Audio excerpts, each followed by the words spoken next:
Hello, आज चाहिँ म हजुरहरूलाई jail nail extension step by step गरेर देखाउँदैछु। मा चाहिँ हामीले क्युटिकल पुसरले क्युटिकल पुस गरेपछि चाहिँ ड्रिलको फ्लेम बिट युज गरेर चाहिँ हामीले क्युटिकललाई ओपन गरेको छौँ। त्यसपछि चाहिँ हामीले क्युटिकल कटरले चाहिँ डेड स्किनहरू सबै काट्नुपर्ने हुन्छ। डेड स्किनहरू काटिसकेपछि चाहिँ मैले नेचुरल नेल्सको साइनहरू चाहिँ फाइलरले हटाइरहेको छु। यो चाहिँ हामीले एकदमै लाइट ह्यान्डले फाइल गर्नुपर्ने हुन्छ। नेचुरल नेल्सको साइन सबै हटाइसकेपछि चाहिँ हामीले हाम्रो नेलको साइज अनुसारको चाहिँ टिप छानेर चाहिँ टाँच्नुपर्ने हुन्छ। नेल टिप छानिसकेपछि चाहिँ हामीले त्यसमा ग्लु राख्दाखेरि चाहिँ एकदमै धेरै ग्लु पनि राख्नु भएन र एकदमै थोरै पनि हुनु हुँदैन, ठिक्क हुनुपर्छ।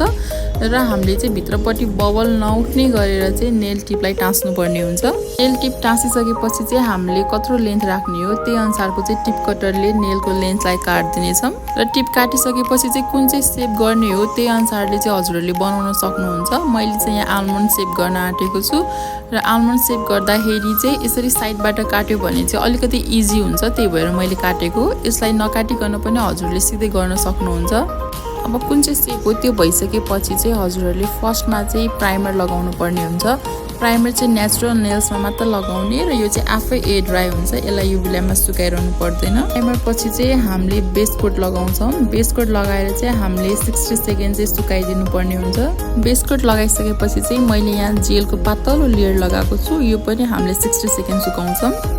फर्स्ट लेयर हामीले 60 सेकेन्ड सुकाइसकेपछि चाहिँ सेकेन्ड लेयर चाहिँ हामीले बाक्लो राख्छौँ र यो चाहिँ हामीले सिधै फर्स्ट लेयर जसरी तानेर राख्नु हुँदैन, यसलाई हामीले बिस्तारै बिस्तारै बगाउँदै साइड बाई साइड लाँदै राख्नुपर्ने हुन्छ।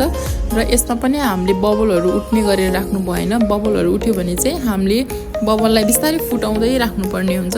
जेलको सेकेन्ड लेयरलाई चाहिँ हामीले 120 सेकेन्ड सुकाउनु पर्ने हुन्छ र सुकाइसकेपछि त्यसको स्टिकीनेस हटाउनको लागि चाहिँ मैले क्लिन्जरले पुछिरहेको छु। क्लिन्जरले पुछिसकेपछि चाहिँ मैले ड्रिल मेसिनले चाहिँ क्युटिकल एरियालाई चाहिँ फर्स्टमा क्लिन गरेको छु र क्युटिकल एरिया क्लिन गरिसकेपछि चाहिँ मैले फाइलरले सेपहरू मिलाएको छु। नेलको फाइलरले सेपहरू मिलाइसकेपछि चाहिँ हामीले बफरले चाहिँ सबै स्मुथ बनाउनु पर्ने हुन्छ। बफरले बफ गरेर स्मुथ बनाइसकेपछि चाहिँ हामीले डिजाइन गर्नुभन्दा अगाडि चाहिँ बेस कोट लगाउनु पर्ने हुन्छ र मैले चाहिँ यसमा बेस कोट लगाएर 60 सेकेन्ड सुकाएको छु। बेस कोटलाई हामीले 60 सेकेन्ड सुकाइसकेपछि चाहिँ तपाईँहरूले कस्तो डिजाइन गर्ने हो त्यही अनुसारको कलर राख्दा हुन्छ। मैले चाहिँ हाम्रो डिजाइन अनुसारको कलरहरू लगाएको छु र त्यही अनुसारको आर्टहरू गरेको छु। लास्टमा हाम्रो फाइनल रिजल्ट चाहिँ यस्तो देखिएको छ।